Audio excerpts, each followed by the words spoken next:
यह साखी गुरु गोबिंद सिंह जी के समय की है। गुरु गोबिंद सिंह जी दरिया पार करके कीर्तन करने जाया करते थे। बहुत से लोग रोज़ गुरु को दरिया पार करवाते थे। वहीं पर एक मल्लाह था जो कि मुसलमान था और उसका नाम सैदा था। वह बहुत ही गरीब था। उसकी नाव टूटी फूटी थी, लेकिन उसके अंदर बड़ा ही चाव था कि गुरु गोबिंद सिंह जी मेरी नाव में आकर बैठें।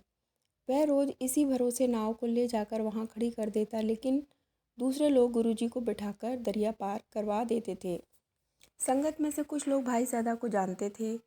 उन्होंने देखा कि सैदा के अंदर बहुत तड़प है गुरु के प्रति, तो सबने गुरुजी को जाकर बताया कि भाई सैदा आपका रोज़ इंतज़ार करता है, लेकिन वह अपनी नाव आगे नहीं लाता क्योंकि उसकी नाव पुरानी है और वह बहुत ही गरीब है, लेकिन उसके अंदर श्रद्धा भावना बहुत ज़्यादा है। तो गुरु साहब ने कहा आज हम उसकी नाव में ही चलेंगे।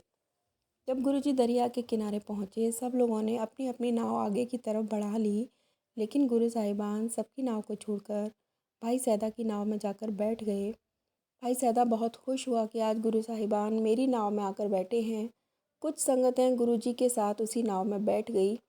भाई सैदा मुंह उल्टी तरफ करके बैठ गया ताकि गुरु की तरफ पीठ ना हो। अक्सर लोग किनारे की तरफ मुंह करके बैठते हैं ताकि नाव चलानी आसान हो जाए, लेकिन भाई सैदा उल्टा मुंह करके बैठ गया और गुरु के मनमोहक मुखड़े का दीदार करने लगा। फिर उसने नाव चलानी शुरू की। नाव को बार बार पानी में ही घुमाता रहा ताकि गुरु के दीदार होते रहें।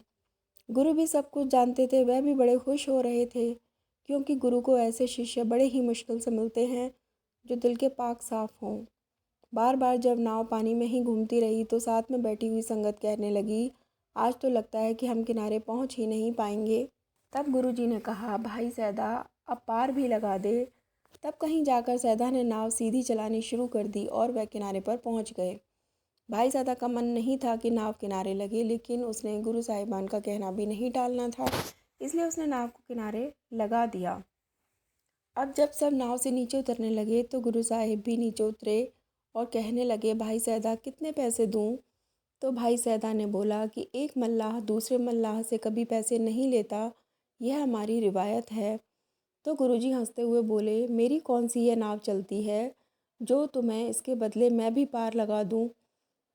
भाई सैदा ने बोला, गुरुजी मैं तो केवल दरिया पार करवाता हूँ, आप तो भव सागर पार करवाते हैं। आज मैंने आपको दरिया के किनारे पहुँचाया है। जब मेरी मौत हो जाए तो आप बिना मेरे कर्म को देखे मुझे भी भवसागर से पार कर देना।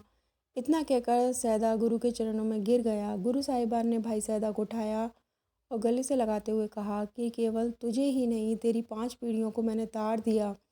गुरु की महिमा कभी बयान नहीं की जा सकती। गुरु कभी भी किसी की मेहनत मजदूरी नहीं रखते। वह अपने शिष्य का प्यार देखते हैं और अपने शिष्य के पास दौड़े चले जाते हैं। अब हमारा भी फ़र्ज़ बनता है कि गुरु के कहे हुए वचनों का पालन करें और सबके साथ सेवा भाव रखें।